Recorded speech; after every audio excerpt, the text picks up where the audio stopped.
today. Why are you here today?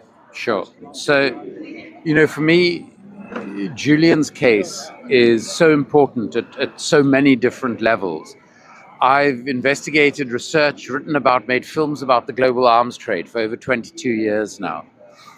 And our mainstream media used to do a little bit about it, but haven't done anything meaningful about it for years. And Julian has always been the key truth teller when it comes to the global trade in weapons, its consequences for innocent people around the world, its consequences for our own democracies, for the rule of law, for corruption, etc., etc. And, the WikiLeaks model of publishing really effectively showed up the mainstream media for what it is. So I think that's the primary reason. But the other reason that I'm here is this is a case against journalism.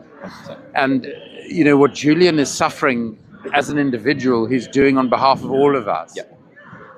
And so I think it's incredibly important that we show solidarity with him, that we point out to people that not only is journalism not a crime, but speaking the truth is actually a responsibility. And Julian symbolizes that more than anybody I can probably think of or that I know. So for all of those reasons, I feel, very honored to be here, just to add my voice to so many extraordinary people from around the world who've come to show their solidarity and support for him. But I think what is happening here today is also reflective of the state of the world and the state of our governments.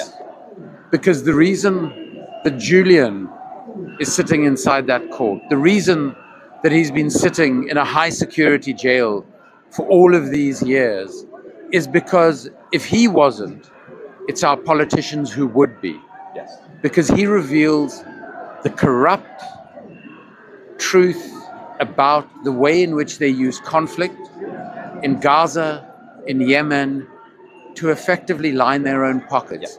Be it contributions to their political parties, be it to individual politicians. We've seen Tony Blair make hundreds of millions of pounds personally, directly out of the decision to invade Iraq, directly out of his association with British and American arms companies. And this is everything that Julian's life's work has revealed and exposed.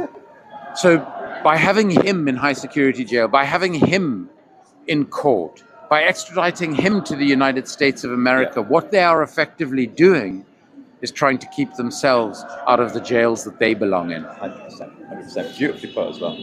And then finally, if I can also just say, as a South African, I had the enormous privilege of serving under Nelson Mandela.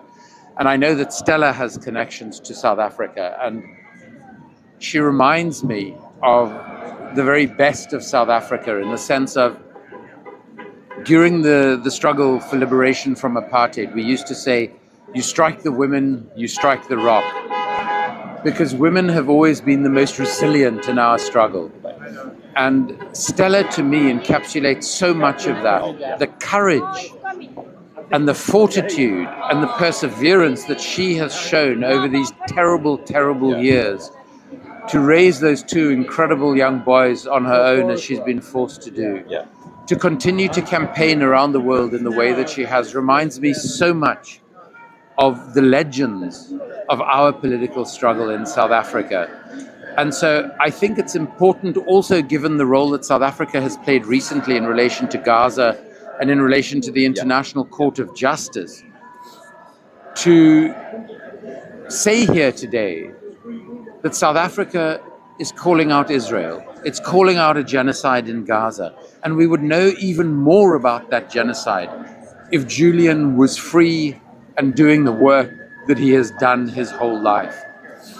And I think there are many in South Africa as a consequence who hold both Stella and Julian in extraordinarily high esteem, who believe that South Africa is in solidarity with Julian at this awful moment. And really, Nelson Mandela, my former boss, spoke about the reality when he came out of jail after 27 years in an apartheid jail. He said, our freedom is incomplete without the freedom of the Palestinian people. I think today we need to say that our freedom is incomplete without Julian's freedom, because we cannot live in functioning democracies. We cannot hold our politicians accountable. We cannot eradicate corruption that is largely driven by conflict around the world. Because the arms trade accounts for 40% of all corruption in world trade, without acknowledging the work that WikiLeaks has done in making us all aware of how our political systems thrive on warfare and conflict, thrive on the suffering of millions. We have a situation of permanent austerity in the Western world, but that's because we're spending over $2.2 trillion a year on conflict and warfare.